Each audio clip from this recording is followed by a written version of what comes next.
I am Lloyd V. Magadan from Tabango, Leyte, 19 years old and from Bismar A3 Delta. This is my answer on question number 1. The fine-tuning of the universe refers to the precise values of physical constants such as gravity, electromagnetic force, and the cosmological constant that allow the universe to support life. If any of these values were slightly different, life as we know it would be impossible. This precision suggests intentional design rather than random chances. So, illustration using a tangible object. Consider a ball pen. A pen works only when all its parts are intact. The ink tube, the ball tip, and casing. All or when it's all assembled correctly and precisely, the pen will work.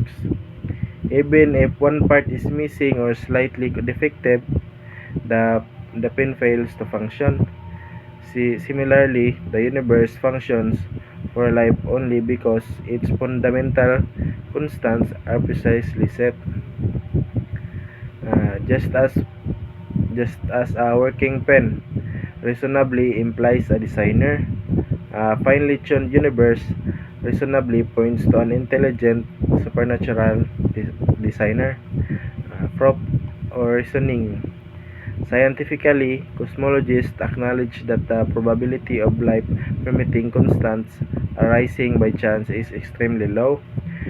Philosophically, the teleological argument, the argument for design, states that where this where there is complex order and purpose, there is likely an intelligent cause.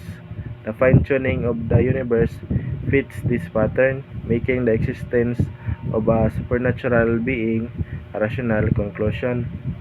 If a supernatural designer exists, the human life has meaning and purpose beyond mere chance. This challenges purely materialistic worldviews and support the idea that reality includes more than just physical matter. This is my answer on question number 2. Faulty religious belief example. The belief that salvation or divine favor can be earned solely through good works. Philosophical explanation. This belief is flawed because it commits a category mistake.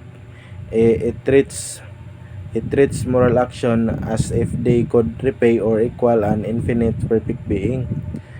Finite human actions cannot logically earn infinite moral perfection. Using reason and ethics, good works are valuable, but they do not erase the past moral failures. Justice requires accountability, not mere compensation. Therefore, claiming that good deeds alone can secure salvation ignores the logical problems of moral depth and justice.